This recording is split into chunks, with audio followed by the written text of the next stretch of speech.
Nagpulong ang mga miyembro ng Interagency Coordinating Center ng National Disaster Risk Reduction and Management Council upang palakasin ang Information, Education and Communication Campaign kaugnay ng sunod-sunod na pagtama ng lindol sa bansa. Ayon kay Office of Civil Defense Assistant Secretary Bernardo Rafaelito Alejandro IV, mahalagang bigyang diin ang pagpapatupad ng Enhanced Earthquake Protocols at ang patuloy na kampanya para maturuan ng publiko kung ano ang dapat gawin bago, habang at pagkatapos ng lindol.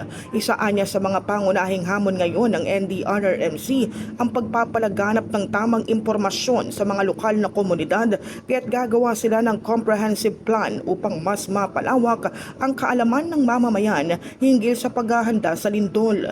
Nagbigay din anya ng direktiba si Defense Secretary Gilberto Teodoro Jr. na i-localize o iangkop sa bawat komunidad ang mga earthquake protocols upang mas madali itong maipatupad at maunawaan sa antas ng barangay. So nakikita po natin ang importansya ng pagbigay importansya ng enhanced earthquake protocols at ating campaign para ma-educate ang ating mga kababayan on what to do immediately or during and immediately after an earthquake. Tingnan natin ang inventaryo natin ng lahat ng mga materials available at talagang kailangan i-cascade ito kaagad up to the barangay levels. In the heart of changing lives, ako si Brigada Kath Austria ng 105.1 Brigada News sa FM Manila, the Music News Authority.